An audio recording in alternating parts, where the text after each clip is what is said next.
વિદ્યાર્થી મિત્રો, ચેપ્ટર 2 એકમ અને માપન. આપણે 7 મૂળભૂત ભૌતિક રાશિ જોઈ. એની અંદર આપણે 3 મૂળભૂત ભૌતિક રાશિ જે છે, એક અંતર એટલે કે લંબાઈ, બીજું દળ અને સમય. આ થોડી 3ની ચર્ચા આપણને આપી છે એ જોઈએ. લંબાઈ, અંતર.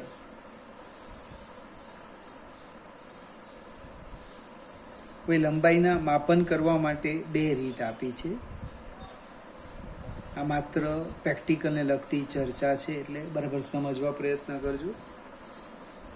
એક પ્રત્યક્ષ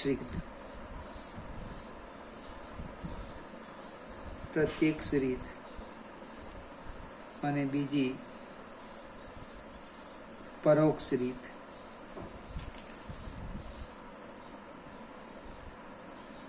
પ્રત્યક્ષ રીત અને પરોક્ષ રીત. પ્રત્યક્ષ રીતની વાત કરીએ, આપણે ડાયરેક્ટ માપવાના. એમાં એક માપપટ્ટી,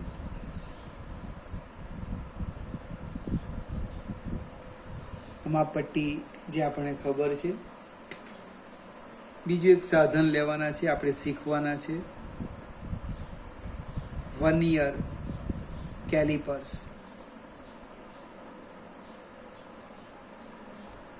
અને ત્રીજું સાધન છે માઇક્રોમીટર.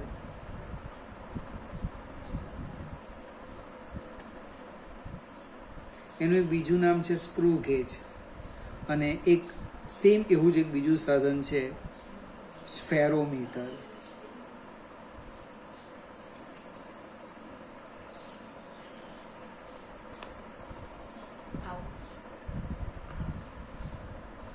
માપપટ્ટી, વર્નિયર કેલિપર્સ,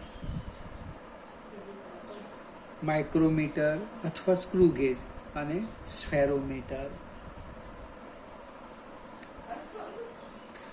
આપણે માપપટ્ટીની હું વાત કરું. ગઈકાલે એટલે આગલા વિડીયોમાં સમજાયું હતું.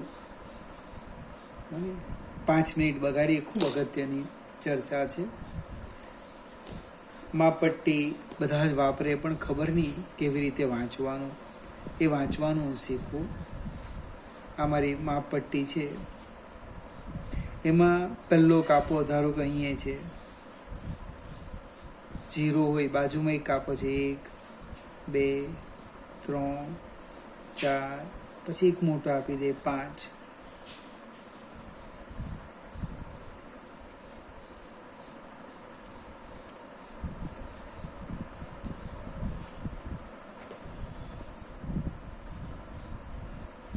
પછી આપણે આગળ જઈએ. 6 7 8, આને જરાક લંબાવી દઉં છું, 9 10. 10 વિભાગથી એટલે 1 સેન્ટીમીટર. અહીંયા 1 લખ્યું હશે તો અહીંયા 2 હશે, અહીંયા 2 લખ્યું હશે, અહીંયા 3 હશે. આપણે જે વાંચીએ છીએ એની સમજૂતી આપો. આ જે અંતર છે, મેં ગઈકાલે વાત કરી હતી કે આ અંતર, 2 કાપા વચ્ચેનું અંતર શોધવાનું છે. કોઈ પણ સાધન એ માપવાનું કામ કરે. માપપટ્ટી, ઘડિયાળ, બને વોલ્ટમીટર, મીટર, બને ટૂંકમાં જે માપવાનું કામ કરે એને એક પ્રશ્ન ઉદ્ભવે, એની લઘુત્તમ માપ શક્તિ કેટલી? લઘુત્તમ માપ શક્તિ. શક્તિ મીન્સ તાકાત. એ ઓછામાં ઓછું કેટલું માપે, મને એ આપણે શોધવાનું. જેમ લઘુત્તમ માપ શક્તિ એની ઓછી હશે, તેમ એ સાધનની ગુણવત્તા સારી કહેવાય, એ સારામાં સારું માપે. હવે માપપટ્ટીની જો વાત કરું તો ઓછામાં ઓછું આટલું જ માપે, આનાથી ઓછું માપી નહીં શકે.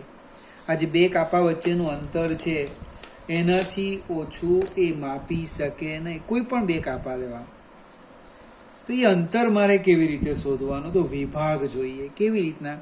બે કાપા વચ્ચે એક વિભાગ. તો જો 1 2 3 4 5 6 7 8 9 10 કેટલા વિભાગ આપેલા છે? 10 વિભાગ. હું આમ લખું છું, સ્ટેપ જોજો. 10 વિભાગ બરાબર જે એકમ હોય તે લખવાનું. અહીં સેન્ટીમીટર છે, 1 સેન્ટીમીટર. પ્રવાહ માપતું હોય 100 એમ્પિયર 100 એમ્પિયર.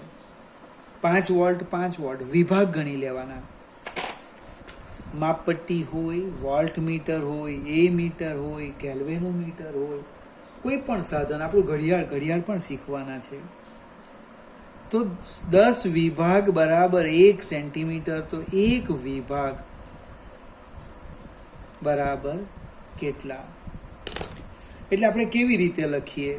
તો કે 1 ગુણ્યા 1 ભાગ્યા 10. હું લખું છું જો, એક વિભાગ બરાબર 1 ગુણ્યા 1 ભાગ્યા 10 એટલે કે 0.1 સેન્ટીમીટર. તમે જસ્ટ યાદ કરો આ કાપાનું નામ શું? તમે તરત કદાચ હવે ખ્યાલ આવશે. આનું નામ છે 0.1 સેન્ટીમીટર. આનું નામ છે 0.2 સેન્ટીમીટર. આનું નામ છે 0.5 સેન્ટીમીટર. આનું નામ છે 0.9 સેન્ટીમીટર. તમને કોઈક પ્રશ્ન પૂછે પણ તમે લાવ્યા ક્યાંથી? તમારે આ રીતના સમજાવવાનું. આ બે કાપા વચ્ચેનું અંતર કેટલું છે? 0.1. 0.1 વત્તા 0.1 એટલે 0.2. 0.2 વત્તા 0.1 એટલે 0.3. આમ સમજાવવાનું. અને જે મિત્રને આ સમજ પડી જાય એને પ્રેક્ટિકલમાં તકલીફ નહીં પડે. થિયરી તો આવવાની છે, પણ જીવનમાં સૌથી વધારે શું આવે? પ્રેક્ટિકલ. રીડિંગ, અવલોકન વાંચવાનું છે. મને સમજ જ નહીં પડે. કેમ નહીં પડે? આ પદ્ધતિનો આપણે ઉપયોગ નહીં કરીએ. એટલે જે માપપટ્ટી છે એની લઘુત્તમ માપ શક્તિ કેટલી? તો કે એની લઘુત્તમ માપ શક્તિ 0.1 સેન્ટીમીટર.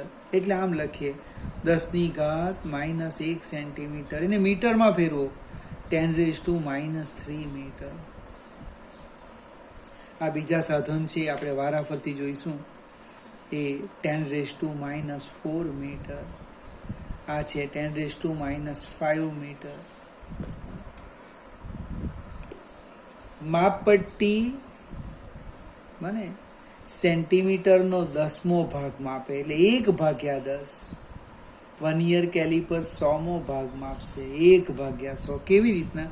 એ આપણે સાધન જોઈએ તો જ ખ્યાલ આવે. એટલે એની ચર્ચા કરતા નથી. ટૂંકમાં પ્રત્યક્ષ રીત ડાયરેક્ટ આપણે માપવાના. ભાઈ ધારો કે હું તમને સમજાવું. આ મારી પાસે એક ડેરી મિલ્ક છે બને, તેની લંબાઈ કેટલી? તો ડેરી મિલ્કને પકડી લો, માપી લે. કેટલી? તો કે ભાઈ 3.2 સેન્ટીમીટર. ખ્યાલ આવી ગયો કે નહીં? પ્રત્યક્ષ માપવાના, ડાયરેક્ટ માપવાના. પરોક્ષ રીત પર જઈએ આપણે. પરોક્ષ રીત શીખવા માટે એક સરસ શબ્દ છે, પેલો ગમે એવો છે, એ જોઈએ. દ્રષ્ટિ સ્થાન ભેદ. દ્રષ્ટિ સ્થાન ભેદ. આ વિડીયો જ્યારે તમે જોતા હોય ત્યારે દ્રષ્ટિ સ્થાન ભેદ આવે. થોડું વાંચો, પછી એને સ્ટોપ કરો, ફરીથી વાંચો અને સ્ટોપ કરો. ધારો કે તમે જે બેઠેલા હોય તે ભાગ હોય, આ દિવાલ છે, આ હાથ એ દિવાલ છે, અને તમારી આંખ સામે બોલપેન મૂકો અને પડછાયો પડે તેમ જુઓ. અથવા કલ્પના કરો બોલપેન ક્યાં છે. તમે દિવાલ પર એનું સ્થાન નક્કી કીધું તો કે અહીંયા છે. પછી તમારે શું કરવાનું? ડાબી આંખ બંધ કરો, બોલપેનનું સ્થાન જો. જમણી આંખ બંધ કરો, બોલપેનનું સ્થાન જો. જો તમે મારી સામે હોતે તો તમે ડાયરેક્ટ આપણે પ્રેક્ટિકલ કરતે. પ્રશ્ન ઉદ્ભવે, સ્થાન એક જ મળે કે અલગ અલગ? તમે જોઈ લેવો, પછી આપણે આગળ વધીએ. બને બોલપેનને આંખ સામે રાખો. બને આંખ સામે તો બોલપેન જો. પછી ડાબી આંખ બંધ કરો, જમણી બંધ કરો.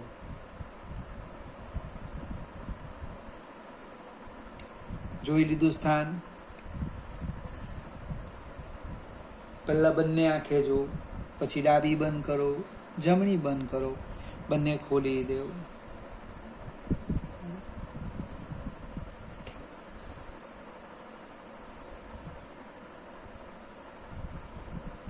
હવે એક વખત અહીંયા દેખાય, બીજી વખત તમને અહીંયા દેખાય. ડાબી બંધ કરો. બને ધારો કે તમે ડાબી આંખ બંધ કરી,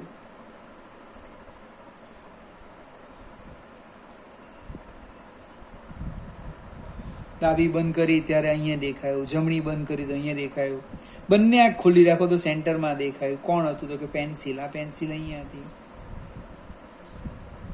તો આ બંને સ્થાન વડે આ પેન્સિલ આગળ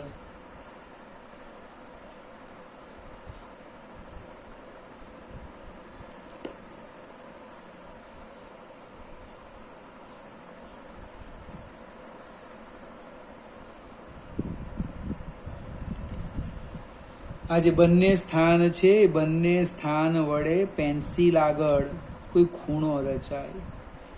એ જે ખૂણો રચાય એને આપણે નામ આપવાના દ્રષ્ટિ સ્થાન ભેદ કોણ. બે આંખ વડે પેન્સિલ આગળ રચાતો કોણ. અને આપણે આંખ એટલે આમ જ થયું ને, આપણી આંખ અહીંયા હતી, આંખ અહીંયા હતી. આંખ અને વસ્તુને જોડતી રેખા આપણે અહીં દેખાયો. તો આ જે ખૂણો બન્યો, આ ખૂણો, એને શું કહેવાના? દ્રષ્ટિ સ્થાન ભેદ કોણ. કોને કહેવાના? આપણી બે આંખ વડે પેન્સિલ આગળ રચાતો કોણ. થીટા મેં અહીંયા લખ્યું છે, અહીંયા આવે. અહીંયા આ જે બે આંખ વચ્ચેનું જે અંતર છે, અંતર, અને એને આપણે બેઝિસ, બેઝિસ મીન્સ પાયો. મને બે આંખો વચ્ચેનું જે અંતર છે એને બેઝિસ, પાયો, પાયો કહેવાના. ફરીથી દ્રષ્ટિ સ્થાન ભેદ કોણ થીટા. પ્રયોગ કરો એટલે વધારે ખ્યાલ આવે. તો પૃથ્વીથી ખૂબ જ દૂર રહેલા જે ગ્રહ છે, જ્યાં આપણે માપટ્ટી પકડી શકવાના નથી. ભાઈ મારા અને સૂર્ય વચ્ચેનું અંતર કેટલું, મારા અને ચંદ્ર વચ્ચેનું અંતર કેટલું, તો માપપટ્ટી કામ નથી આવવાની. એ માપપટ્ટી કામ આવતી નથી ત્યારે એને માપવાના કેવી રીતના? તો કે દ્રષ્ટિ સ્થાન ભેદની રીત. આપણી પહેલી એક થિયરી નાની સરખી છે. આ ચેપ્ટરમાં તો બહુ બધું શીખવાના છે. મને આપણી સાથે એક સાથે ગમતી એટલી બધી વસ્તુ હોય અને કોઈ એમ કે બે લેવ, કહી લેમ અને કહી ન લેમ, એવું થાય. એવું જ આ ચેપ્ટરમાં બને. આ એક નાનો સરખો પ્રશ્ન છે. દ્રષ્ટિ સ્થાન ભેદની રીત સમજાવો. દ્રષ્ટિ સ્થાન ભેદની રીત સમજાવો. હવે આ દ્રષ્ટિ સ્થાન ભેદની રીત એટલે હું આકૃતિ દ્વારા સમજાવું. જે તમને દેખાય એ જ લખવાનું. તો આપણે અહીંયા પૃથ્વી લઈ લઈએ. હું પહેલાં સમજાવું છું. આ આપણી પૃથ્વી છે. હવે આ એનો વ્યાસ લઈ લેમ, વ્યાસ. હવે પૃથ્વીથી ખૂબ દૂર રહેલો કોઈ ગ્રહ લઈ લેમ. સપોઝ એ ગ્રહનું નામ લઈ લેમ એસ. મને નામ તમારે લખવાનું. હું યોગેશનો વાય લખું, મને મિલી એમ લખે, ધ્વનિ ડી લખે, કૃણાલ કે લખે, દિવ્યા ડી ની લખાય પાછો પહેલા. કેમ તે સમજાવું. હવે પૃથ્વીથી ખૂબ દૂર રહેલો ગ્રહ, એનું પૃથ્વીથી અંતર માપવાના. હવે અંતર કેવી રીતે માપવાના તે જો સમજાવું છું. આ રીતના એક લીટી દોરું છે, એને આપણે ડી કહેવાના. આ અંતર ડી. આ જે ખૂણો બને છે એને આપણે દ્રષ્ટિ સ્થાન ભેદ થીટા કહેવાના છે. દ્રષ્ટિ સ્થાન ભેદ કોણ થીટા. હવે આ વ્યાસ છે, પણ વ્યાસ એટલે ડાયામીટરનો ડી નહીં લખવાના. આપણે બેઝિસ, પાયો બેઝનો બી લખવાના છે. બી ફરીથી સમજાવું. બી કોના માટે લખ્યો? બેઝિસ, બેઝિસનો બી લખવાના. બી. આ ડી એ પૃથ્વીથી દૂર રહેલા ગ્રહનું અંતર જે આપણે માપવાનું છે. બને એટલે મેં કીધું ડી તમારાથી અહીંયા ડી નહીં લખાશે. કોઈનું નામ બંસરી હોય તો અહીંયા બી નહીં લખાય, કે બેઝિસનો બી છે. આગળ જઈએ. આ આપણે પૃથ્વી લીધી. અને અહીંયા કોઈ ગ્રહ લીધો. હવે આપણાથી ખૂબ દૂર રહેલી વસ્તુ ભલે આપણા કરતાં કદમાં મોટી હોય પણ આપણને બિંદુવત દેખાય. વિમાનનું પરિમાણ આપણા કરતાં મોટું છે પણ આકાશમાં ઉડતું હોય ત્યારે આપણા કરતાં એ કેવું દેખાય? નાનું દેખાય. ચલો આકૃતિનું વર્ણન કરું છું.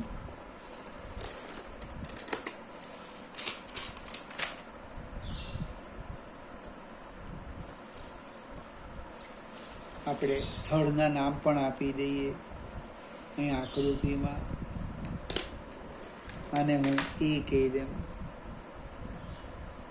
આને આપણે બી કહીએ. પૃથ્વી,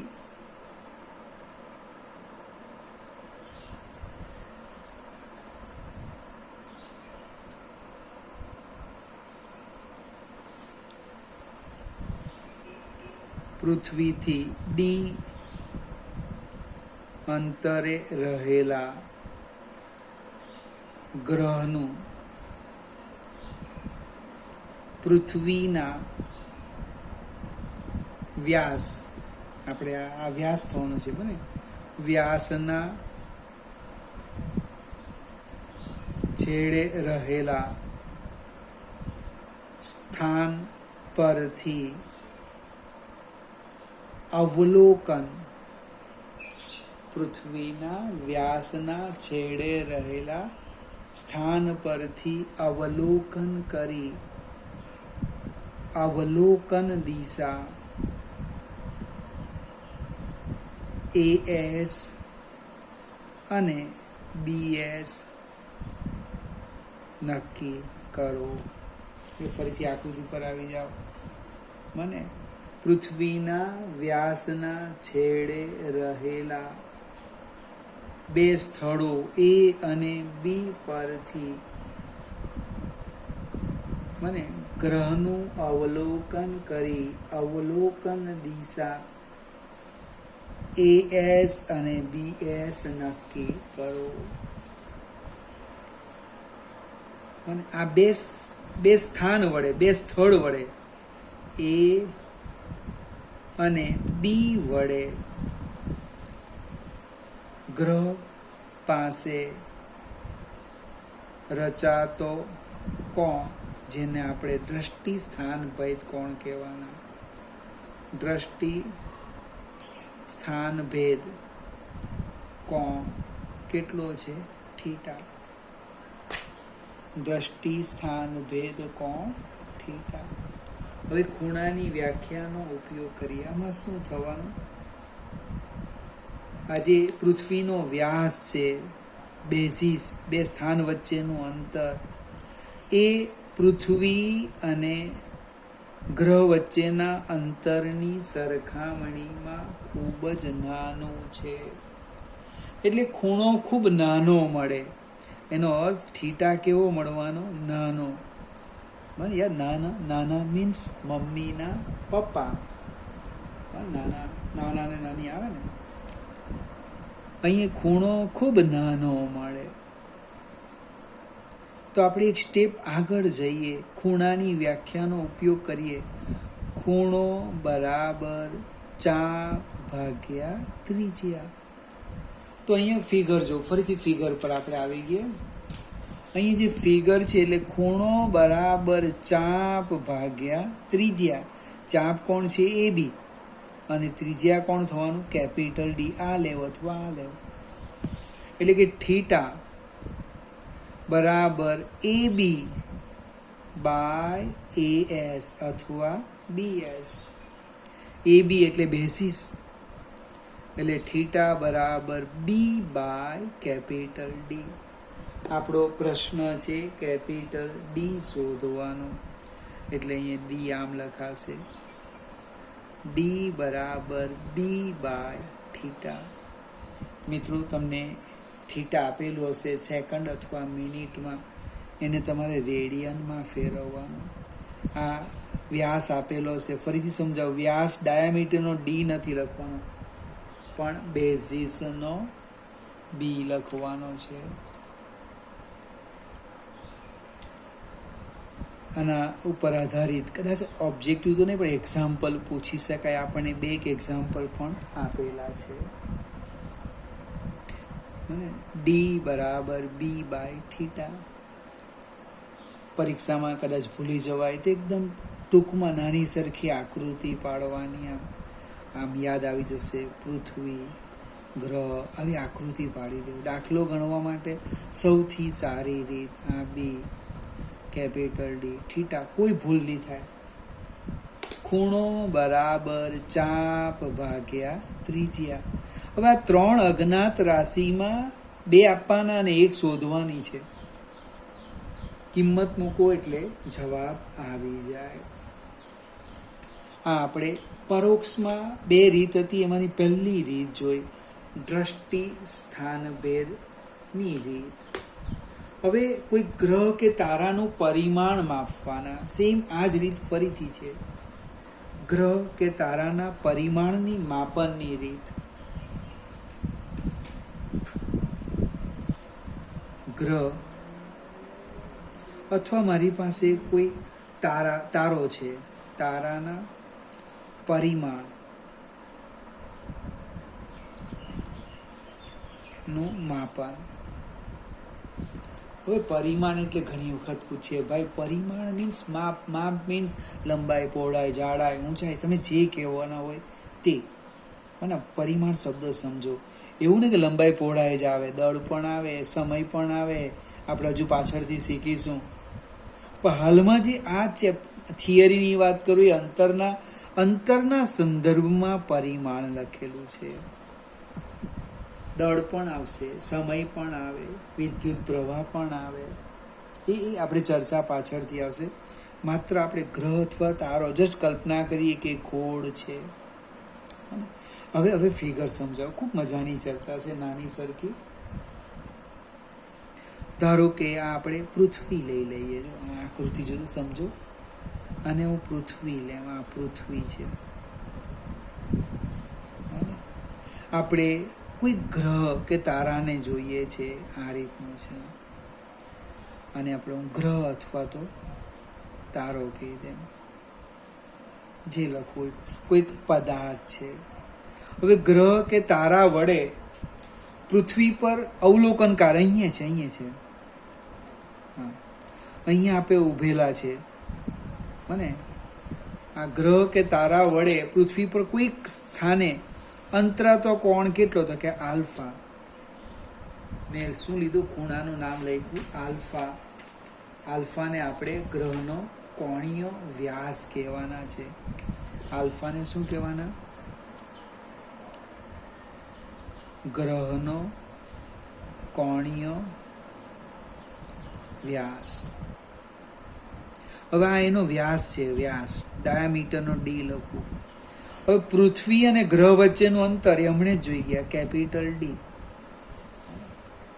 તો વર્ણન કરીએ. વર્ણન હું તમારા પર છોડી દેમ. જો આકૃતિમાં દર્શાવ્યા પ્રમાણે લખી દઈએ. ચાલો, આકૃતિમાં દર્શાવ્યા પ્રમાણે પૃથ્વીથી ડી અંતરે રહેલા ગ્રહ નો વ્યાસ સ્મોલ ડી છે. કોઈ ટુકડા પાડી દે કે પૃથ્વીથી ડી અંતરે ગ્રહ રહેલો છે. ગ્રહનો વ્યાસ, વ્યાસ મીન્સ પરિમાણ, આપણે એને ગોળ ધારેલો છે, બીજું કંઈ નહીં. વ્યાસ ડી છે. વ્યાસ વડે પૃથ્વી પર કોઈ એક સ્થાને, સ્થાન મીન્સ અવલોકનકાર પાસે રચાતો કોણ